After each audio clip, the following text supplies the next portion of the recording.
Hello and नमस्कार। Welcome to all. आप सभी का स्वागत है रणधीर एजुकेशन में। आज के इस लेक्चर में हम वर्णमाला का पार्ट 2 देखेंगे और इस पार्ट 2 में हम समझेंगे कि जो हमारे जितने भी स्वर हैं उन स्वरों का वर्गीकरण, चाहे उच्चारण स्थान के आधार पर हो, मात्रा के आधार पर हो, जाति के आधार पर हो, सभी का वर्गीकरण करेंगे और समझेंगे कि हम इनका किस प्रकार उच्चारण करते हैं और उच्चारण स्थान क्या होता है। अब जानते हैं कि यहां वर्णमाला से हर कॉम्पिटिटिव एग्जाम में, जैसे यूपीएससी का पेपर सी सेट होता है, यूपीपीएससी, एमपीपीएससी, आरईएस, इन सबका जो सी सेट का पेपर होता है उसमें भी हिंदी पूछी जाती है। उत्तर प्रदेश का उत्तर प्रदेश पुलिस कांस्टेबल हो या उत्तर प्रदेश पुलिस दरोगा का फॉर्म हो या आपका एसएससी जीडी का हो, सभी में आपको पता है कि हमारे इस वर्णमाला से प्रश्न पूछे जाते हैं। अभी कुछ ही समय बाद वैकेंसी आने वाली है यूपी ट्रिपल एससी पैट की, तो पैट में भी हिंदी से प्रश्न बनते हैं जो कि वर्णमाला है। बहुत ही इंपॉर्टेंट हमारा ये आज का लेक्चर रहने वाला है। तो चलिए शुरू करते हैं और जानते हैं हिंदी वर्णमाला के पार्ट 2 में हमने क्या क्या रखा है। तो शुरू करेंगे और जानेंगे। सबसे पहले आपको हम ये बता दें, जो कि हमने प्रीवियस लेक्चर में भी डिस्कस किया था, कि स्वर जो होते हैं इनको हम स्वतंत्र रूप से बोल सकते हैं, उच्चारण कर सकते हैं, लेकिन हर एक व्यंजन में स्वर का प्रयोग होता ही है, उनको हम स्वतंत्र रूप से नहीं बोल सकते। यहां पर यह बात आपको इंपॉर्टेंट है, इसे आप याद रखेंगे। एग्जाम में यह प्रश्न बनता है कि उच्चारण के आधार पर अगर हम देखें तो क्या स्वतंत्र रूप से हम स्वरों का वर्गीकरण करते हैं या फिर व्यंजनों का। तो आपको याद रखना है, स्वरों का वर्गीकरण हम स्वतंत्र रूप से कर सकते हैं, कि इसमें किसी अन्य ध्वनि की आवश्यकता नहीं होती। जबकि हम आपको बता चुके हैं कि जो हमारा व्यंजन होता है, जैसे हमने एग्जाम्पल लिया है, क जो हमारा व्यंजन है, इस क में क आधा बना हुआ है हलन से और इसमें अ मिला हुआ है, तो हर एक व्यंजन में स्वर का प्रयोग होता ही है, बिना उसके हम स्वर का व्यंजन का प्रयोग नहीं कर सकते। तो यहीं पर वही बात हमने यहां पर आपको लिख करके दी है कि स्वर वे ध्वनियां हैं जो बिना किसी अवरोध के मुख से निकलती हैं और जिनका उच्चारण स्वतंत्र रूप से किया जा सकता है। ये ध्वनियां स्वतंत्र रूप से उच्चारित हो सकती हैं और इन्हें बोलने के लिए किसी अन्य ध्वनि की आवश्यकता नहीं होती है। हिंदी में हमने बताया कि हिंदी में स्वरों की संख्या जो है वो 11 है, लेकिन कुल स्वर पूछे जाने पर, टोटल पूछे जाने पर आपको 13 बताना होगा। इसमें हमारा जो विसर्ग है वो जुड़ेगा, अनुस्वार जुड़ेगा, दोनों ही जुड़ जाते हैं, जिनको हम अयोग वाह बोलते हैं, वो भी ऐड कर लिए जाते हैं। चलिए अब इनका वर्गीकरण कर लेते हैं और वर्गीकरण जो हमारा रहेगा वो वर्णमाला में इन स्वरों का वर्गीकरण कुछ इस प्रकार हम करेंगे। तो स्वरों का वर्गीकरण हम जानेंगे कि मात्रा के आधार पर स्वर हमारे कितने प्रकार के होते हैं। तो मात्रा के आधार पर ए जानेंगे। मात्रा के आधार पर नंबर 1, मात्रा के आधार पर हमारा पहला होता है ह्रस्व स्वर।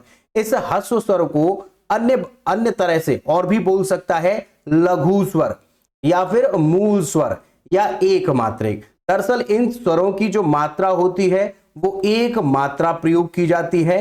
यह स्वर अपने आप में मूल होते हैं, क्योंकि यहां पर हमने, आप देखिए, छोटा आ है, छोटी ई है, छोटा ऊ है और री है। अगर आप अ देखें, छोटा आ, ये किसी से मिलकर नहीं बना है, जबकि इसमें हमने लिखा नहीं है आपका, वो बड़ा आ जो होता है वो बड़ा आ बनता है छोटा आ से, और छोटा आ से दोनों से मिलकर के बड़ा आ बनता है। इसीलिए हमने उसको इस मूल स्वर में नहीं रखा है। मूल स्वर का मतलब है जिसमें कोई अन्य स्वर नहीं जुड़ा है, मूल स्वर कहलाएगा। जैसे हमारा छोटा आ है, लेकिन बड़ा आ मूल स्वर नहीं होता, क्योंकि अपने जैसे छोटा आ और छोटा आ से मिलकर बड़ा आ बन रहा है। ठीक है। अगर बात करें लघु क्यों कहते हैं, कि छोटा है, हमने आपको बता दिया। ह्रस्व स्वर जो नाम है वो ह्रस्व स्वर ज्यादा एग्जाम में पूछा जाता है। याद रखेंगे ह्रस्व स्वरों की संख्या कितनी है, 4 है। ठीक है। तो मात्रा के आधार पर हमने पहला प्रकार यहां पर समझ लिया है। अब अगला प्रकार है हमारा, जिसे हम बोलते हैं दीर्घ स्वर। दीर्घ यानी बड़ा आ, बड़ी ई, बड़ा ऊ, बड़ी ए, छोटी ए, छोटा ओ, बड़ा ओ, ये सभी आपके दीर्घ स्वर में ही आते हैं। दीर्घ को हम गुरु स्वर भी कहते हैं और अगर कहें इन्हें द्विमात्रिक स्वर भी कहते हैं। अगर आपसे ये पूछ ले कि दीर्घ मूल स्वर कौन से हैं, तो दीर्घ मूल स्वर भी इन्हें कहा जाता है। ठीक है, दीर्घ मूल स्वर। तो याद रखेंगे द्विमात्रिक क्यों है, क्योंकि इनकी मात्रा का प्रयोग दो किए जाते हैं, दो मात्राओं का प्रयोग होता है। ऐसा क्यों है, इसको अभी हम जाति और विजातीय में, जिसमें सजातीय और विजातीय पढ़ेंगे, उसमें समझ में आएगा कि दरअसल हमारा बड़ा आ अपने जैसे से मिलकर बना है और हमारा जो ओ है वो आ से और ऊ से मिलकर बना है। तो आ की हम एक मात्रा लेते हैं और छोटे ऊ की भी एक मात्रा लेते हैं। इसलिए जैसे आपको समझा दें यहां पर कि हमारा ये जो ओ है ये मिलकर बनता है आ से और छोटे ऊ से, तो दोनों की एक एक मात्रा यहां पर काउंट हो जाएगी, मतलब हमारा ये द्विमात्रिक हो जाता है। अगर इसकी बात करें बड़े ओ की, तो ये आ से और छोटे ओ से मिलकर बना है और दोनों की ही मात्रा एक एक प्रयोग कर ली जाती है, तो द्विमात्रिक हो जाएगा। इसी प्रकार अगर आप ए को देखें तो इसमें आ और छोटी ई मिलती है, इससे बनता है ए, तो यहां पर दो मात्राओं का प्रयोग है अ और ई। अगर बड़े ई की इसकी देखें तो यहां पर आ और हमारा ए, ये दोनों का प्रयोग होता है, तो दो मात्रिक इनको कहते हैं। अगर संख्या के आधार पर देखें तो चार हमारे ह्रस्व स्वर और हमारे बाकी जो बचे हैं 1 2 3 4 5 6 7, तो 7 हमारे बचे हुए सभी दीर्घ स्वर या गुरु स्वर या फिर द्विमात्रिक स्वर कहलाते हैं। ठीक है, ये हमारे टोटल हो गए। अब तीसरा प्रकार जो है वो बड़ा ही स्पेशल प्रकार है, उस प्रकार को याद रखेंगे आप, एग्जाम में वहां से प्रश्न बहुत आता है, ध्यान रखेंगे। तीसरा जो प्रकार है वो दरअसल हमारी हिंदी में नहीं पाया जाता। हमने चूंकि आपको बताई दिए 11 ही हमारे स्वर हैं और 11 के 11 स्वरों का वर्गीकरण हमने मात्रा के आधार पर कर लिया है, तो फिर बचा क्या, बचा कुछ भी नहीं है। अगर आप कहें तो हिंदी में और कुछ नहीं आता है, लेकिन चूंकि हिंदी की जननी जो है वो संस्कृत है और संस्कृत को जननी माना गया है और उस संस्कृत के जो प्रश्न दिए होते हैं एग्जामिनर उसको कॉपी करके हिंदी के पेपर में पूछ लेता है। तो सवाल बनता है कि तीसरा प्रकार फिर कौन सा है, तो तीसरा प्रकार हमारा होता है जिसे बोलते हैं प्लुत स्वर। तो ध्यान रखेंगे तीसरा हमारा मात्रा के आधार पर होता है प्लुत स्वर, जिसे हम त्रिमात्रिक भी बोलते हैं। यहां पर मात्राएं जो होती हैं वो तीन मात्राओं का प्रयोग किया जाता है, जिनको उच्चारण करने में त्रिमात्रिक स्वर अनुभव होते हैं। तो याद रखेंगे त्रिमात्रिक हमारा जैसे ये हमारी हिंदी में नहीं है, ये हमारी संस्कृत में होता है। तो आपसे सवाल कैसे पूछेगा वो बताएंगे। तो यहां पर हमारा जो शब्द है वो है ओम। ओम को आप कितना भी देर तक बोलिए, आप बोल सकते हैं, इसलिए इसमें तीन मात्राओं का प्रयोग होता है। लेकिन हमारी हिंदी में ओम का प्रयोग नहीं है, ये संस्कृत में इसका प्रयोग होता है। तो एग्जाम में किस प्रकार प्रश्न बनेगा, पूछेगा कि मात्रा के आधार पर स्वरों की संख्या कितनी होती है। तो स्वर तो आपने देख ही लिए कितने होते हैं मात्रा के आधार पर, दो प्रकार के स्वर यहां पर हैं जो कि आपके हिंदी में हैं। तो ध्यान एक बार फिर से सुनिए, आपसे पूछेगा कि मात्रा के आधार पर स्वर कितने प्रकार के होते हैं, तो सीधे बताएंगे तीन प्रकार के होते हैं, जिसमें ह्रस्व स्वर है, दीर्घ स्वर है और प्लुत स्वर है। जब तक आपसे कि नहीं कहेगा हिंदी व्याकरण में, अब दूसरा प्रश्न सुनिए, उसमें बोलेगा कि हिंदी व्याकरण में मात्रा के आधार पर स्वर कितने प्रकार के होते हैं। अब आपको दो आंसर देना है क्योंकि वो हिंदी की बात कर रहा है, लेकिन जब पूछता है कि बताइए मात्रा के आधार पर स्वर कितने हैं, तो मतलब वो समग्रतः की बात कर रहा है, टोटल की बात कर रहा है। तो हिंदी और संस्कृत को वो काउंट करके तीसरा प्रकार मान लेता है। ध्यान रखेंगे जब तक हिंदी न कहा जाए तब तक आप मात्रा के आधार पर तीन ही बताएंगे। तो यहां पर हमने आपको बता दिया है कि समग्रतः हमारा जो होता है, नोट कर लीजिएगा इसको, मात्रा के आधार पर स्वर के तीन भेद होते हैं, किंतु हिंदी वर्णमाला में मात्रा के आधार पर स्वरों के प्रकार पूछे जाने पर दो आंसर होगा, एक ह्रस्व स्वर होगा और एक दीर्घ स्वर होगा। प्लुत का प्रयोग हिंदी में नहीं होता है, ये संस्कृत में प्रयोग होता है। तो यहां पर हमने ए टाइप समझ लिया है, ए टाइप का मतलब हमारा मात्रा के आधार पर। अब बी टाइप समझते हैं स्वरों का, वो है जाति के आधार पर। तो जाति के आधार पर हमारे दो प्रकार होते हैं, जिसमें पहला है हमारा सजातीय और दूसरा हमारा होता है विजातीय।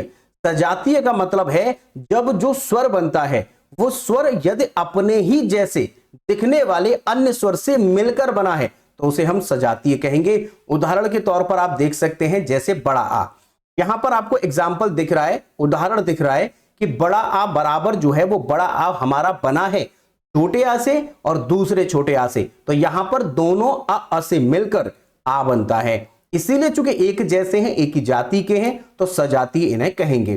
दूसरा एक और है बड़ी ई। बड़ी ई में क्या मिला है? छोटी ई और दूसरी छोटी ई एक जैसी दोनों मिली और एक बना दिया बड़ी ई। याद रखें कि आप एग्जाम में भी इस प्रकार पूछ लेता है कि बड़ी ई किससे मिलकर बना है। इसी प्रकार ए का पूछ लेता है, ओ का पूछ लेता है। तो ध्यान से आप देखिएगा, नोट्स बनाते चलिए, स्क्रीनशॉट अगर आपको जरूरत है तो स्क्रीनशॉट लेते चलिए। अगला है, यहीं पर हम बड़ा ऊ देखते हैं, जो कि वो भी सजातीय होता है। उसमें छोटा ऊ और दूसरा छोटा ऊ मिलकर के बड़ा ऊ यहां पर बनता है। अगला है विजातीय। विजातीय का मतलब है कि यहां पर जो स्वरों का मेल होगा वो अलग अलग प्रकार के होंगे, दोनों दिखने में अलग अलग होते हैं। जैसे उदाहरण के तौर पर यहां पर देखिएगा, ए जो बनता है वो अ से और छोटी ई से मिलकर बनता है। भाई आप याद रखें इस बात को, ये एग्जाम में बहुत बार पूछा गया है कि ए जो है वो किससे मिलकर बना है? तो अ से और ई से मिलकर बना है। तो क्या आपको नहीं लगता है कि दोनों अलग अलग दिखते हैं? दोनों अलग अलग दिखते हैं, इसीलिए यह विजातीय कहलाता है। अगला इसी में है जिसमें बड़ी ए होती है। इसमें अ और ए दोनों मिलकर के बड़ी ए बनाते हैं, मतलब विजातीय का उदाहरण है। ओ जो है ये भी आपका आ से और ये ऊ से मिलकर बनता है। अ और ऊ से मिलकर बनता है ओ, तो ओ भी आपका विजातीय का उदाहरण है। अगला एक और उदाहरण है बड़ा ओ। बड़ा ओ जो है उसमें आ मिलता है और ओ मिलता है, दोनों आपके अलग अलग दिखते हैं और दोनों मिलकर के आपको बना देते हैं बड़ा ओ। ध्यान रखने वाली बात हमारी यहां पर यह है कि अगर सजातीय स्वरों को पूछेगा तो आपके 3 होंगे और विजातीय को पूछेगा तो 4 होंगे। तो ए हमने मात्रा के आधार पर देख लिया, दूसरा हमने बी जाति के आधार पर देख लिया। अब अगला देखते हैं जो कि वो इंपॉर्टेंट है।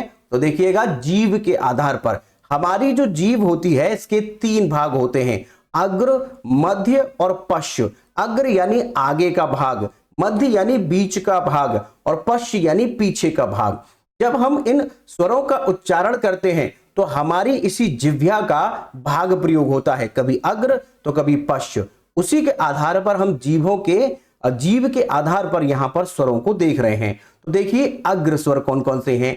अग्र स्वर में केवल 4 आते हैं, जिसमें हमारा ई और बड़ी ई है, ए और बड़ी ए है। ये दोनों मतलब एक ई और ए ये दोनों आपके जो पाए जा रहे हैं, यानी कुल आपके 4 ये आपके अग्र स्वर हैं। अग्र स्वर को पहचानने के लिए आप एक चीज याद रख सकते हैं, आप ट्रिक के तौर पर। अग्र का मतलब होता है आगे।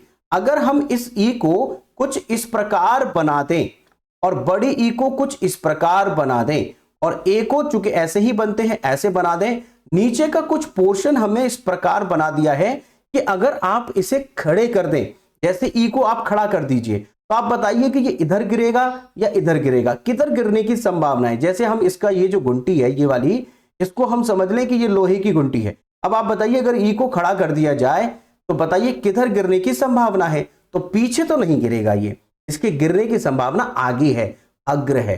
तो नीचे से घुंटी जिनके लगी हुई है उनको याद रखेंगे कि वो हमारे अग्र स्वर हैं। ये आपकी एक मदद करेगा इसको याद रखने में। ठीक है, तो यहां पर हमने ई देख लिया है।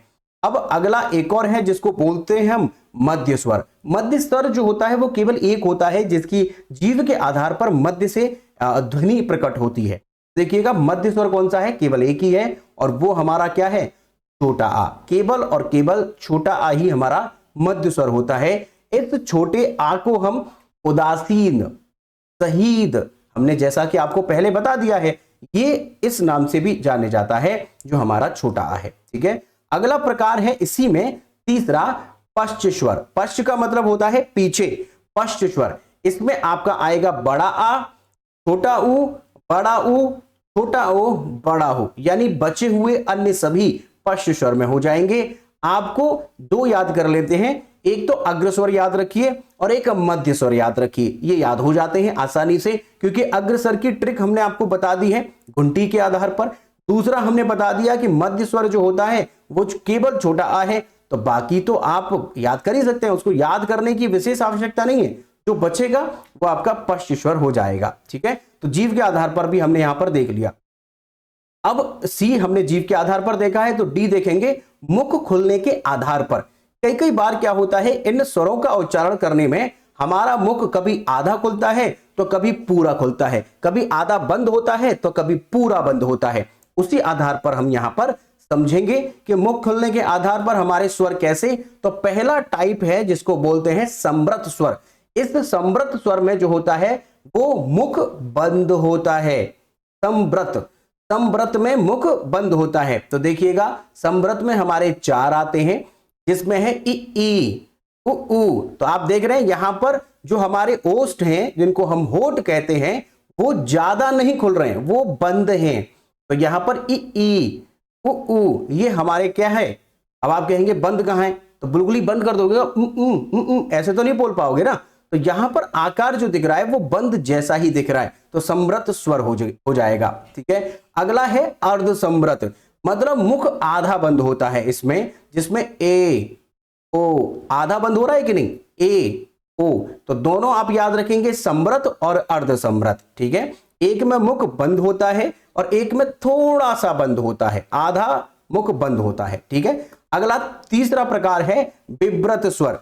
और विव्रत स्वर का मतलब होता है मुख पूरा खुलता है इसमें, विव्रत व्रत बनता है इसमें और बड़ा व्रत बनता है। जैसे आ, तो आ आपको दिख रहा है इसमें मुख पूरा खुलता है, तो आ हमारा कैसा है, विव्रत है। ठीक है, अगला है, आखिरी है इसका, यानी मुख खुलने के आधार पर, जिसे हम बोलते हैं अर्ध विव्रत, यानी मुख इसमें आधा खुलता है। आ में देखा आपने पूरा मुख खुलता है, लेकिन इसमें आधा मुख खुलता है। जैसे अ, ए, ओ, याद रखेंगे अ, ए, अ, ये हमारे जो है 3 अर्ध विव्रत में आते हैं। ठीक है, इनमें कहीं भी री का जिक्र नहीं है, री कहीं नहीं आता है।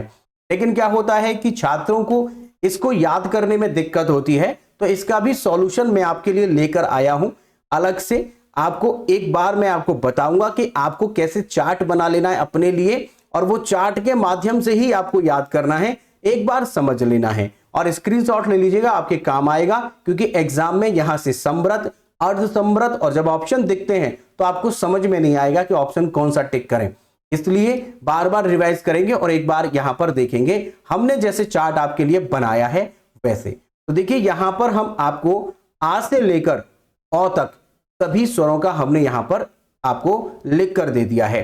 तो आ है, ई, आ है, ई, उ, री, ए, ओ, ये हमारे स्वर हैं, आप जानते हैं। तो इन स्वरों का वर्गीकरण करेंगे हम और इसी आधार पर, मुख खुलने के आधार पर बताएंगे। तो देखिएगा इसमें कैसे। तो सबसे पहले हम जानेंगे समृत, जैसा कि हमने अभी आपको बताया है। तो आप चार्ट बना लेंगे इसमें Samrut, Samrut. Just a minute, एक बार बैटरी चेंज कर लेते हैं, जस्ट अ मिनट।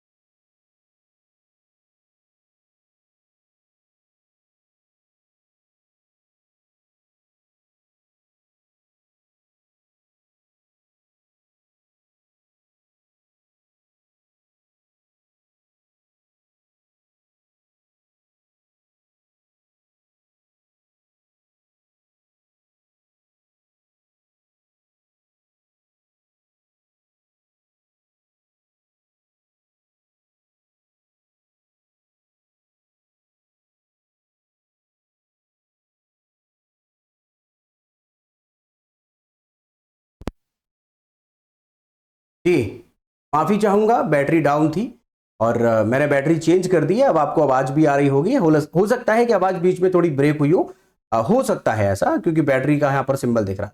अब यहाँ पर बात करते हैं समृत जो होगा हमारा, समृत कौन सा होगा। तो देखिएगा समृत हमारा कौन सा है इसमें, समृत हमारे, जैसा कि अभी हमने बताया, ई है, छोटी ई हमारी समृत है, बड़ी ई हमारी समृत है, छोटा ऊ हमारा समृत होता है और बड़ा ऊ हमारा समृत होता है।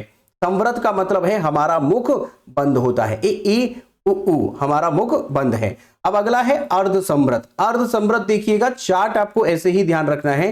अर्ध समृत में हमारा है जिसमें हमने प्रयोग किया था ए को, छोटी ए को, और हमारा छोटा ओ प्रयोग हुआ है अर्ध समृत में। ठीक है, अर्ध समृत का मतलब है मुख जो है वो आधा बंद है। ठीक है, अगला है, अब चूंकि विव्रत के बारे में जानना है, विव्रत का मतलब होता है पूरा मुख खुला हुआ है। विव्रत याद रखेंगे केवल एक ही है और वो हमारा केवल बड़ा आ है, ये आपका विव्रत होता है।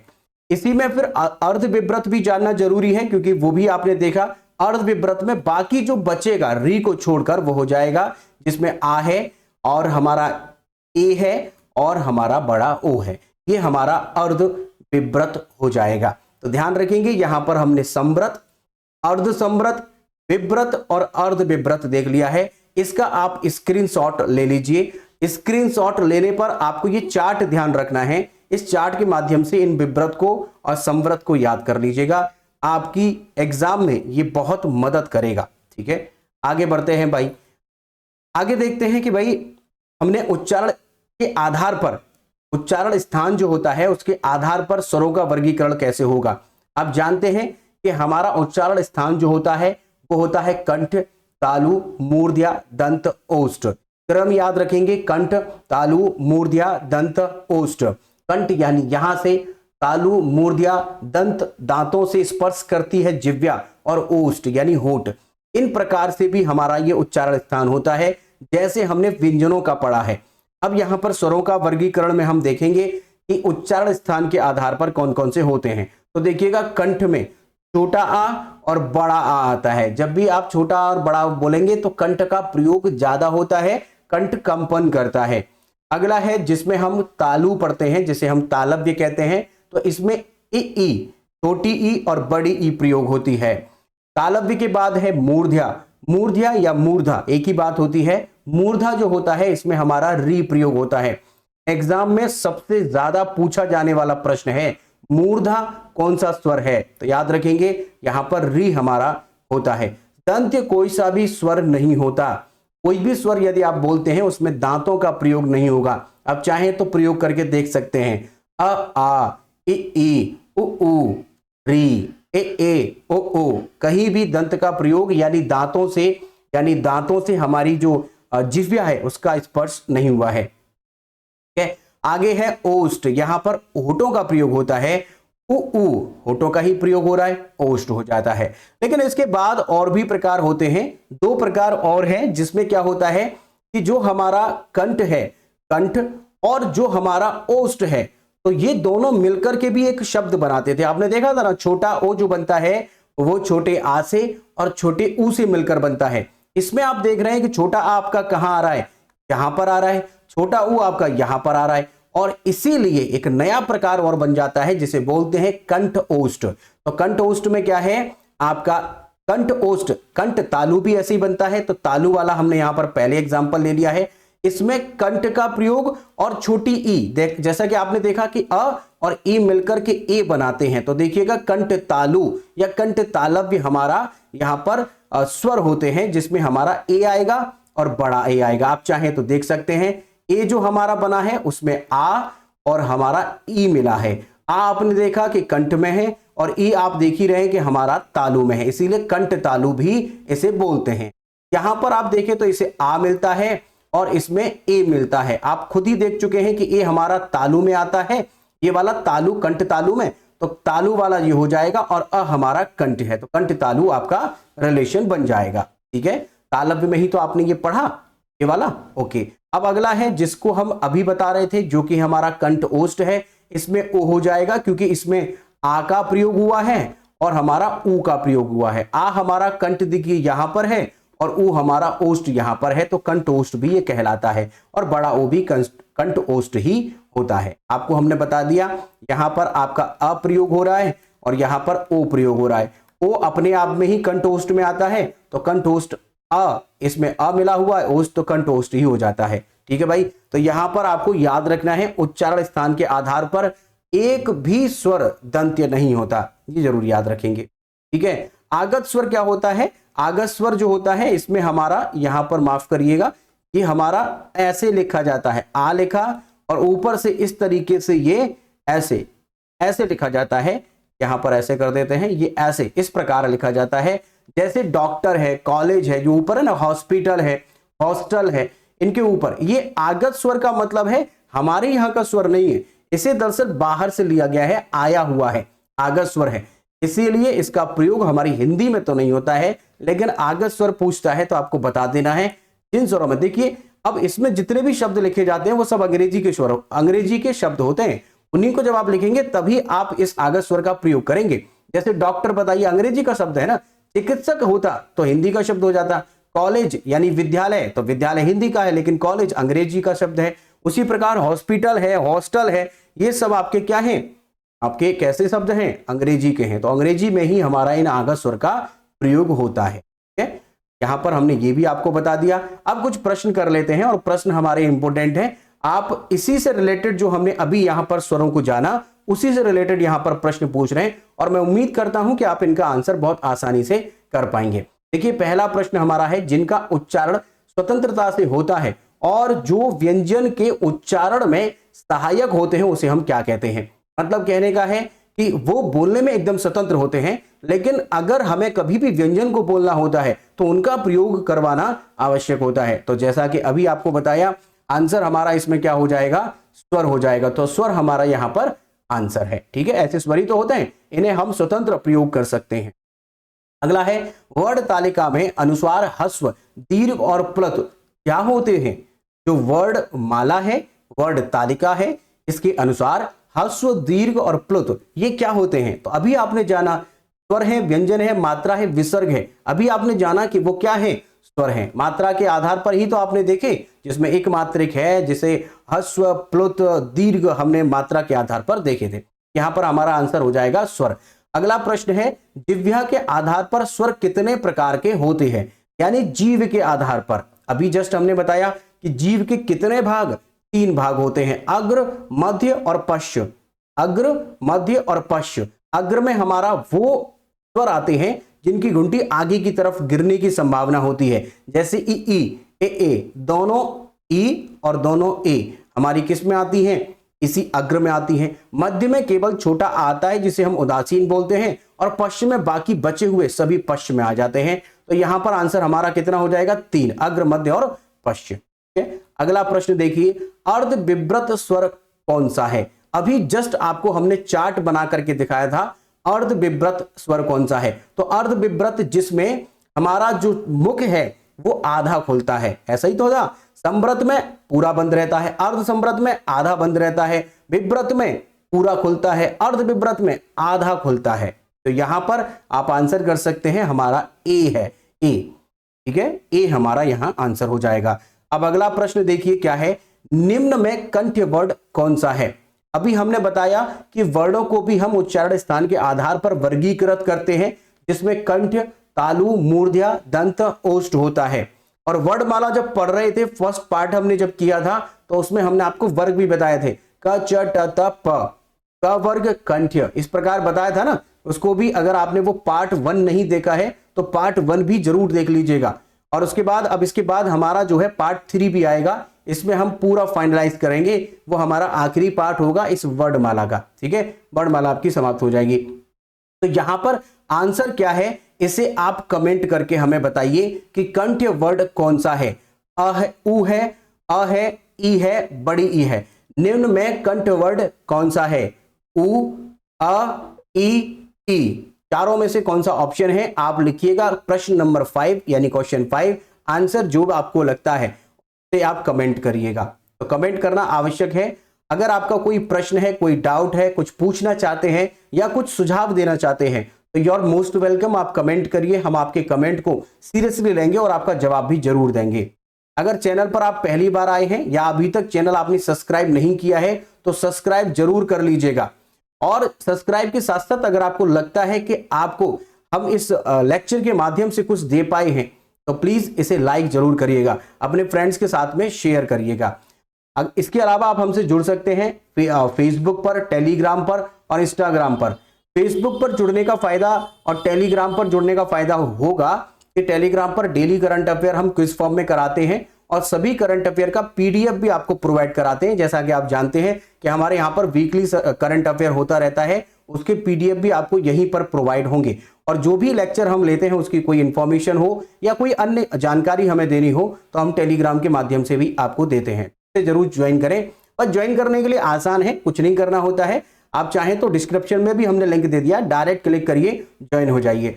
और दूसरा तरीका है मैन्युअली भी आप सर्च कर सकते हैं, अगर किसी अन्य व्यक्ति को जोड़ना चाहते हैं तो जोड़ भी सकते हैं। आप ऐट लगा करके, जिसे हम @, जनरली बोलते हैं, ऐट होता है ये, ऐट लगाकर रणधीर एजुकेशन सर्च करिएगा, ये लोगो आपको दिख जाएगा और उससे जुड़ जाइएगा। ठीक है, लेक्चर के लास्ट तक बने रहने के लिए आप सभी का बहुत बहुत धन्यवाद। मिलते हैं नेक्स्ट लेक्चर में एक अच्छी जानकारी के साथ। बहुत बहुत शुक्रिया, धन्यवाद, थैंक यू सो मच।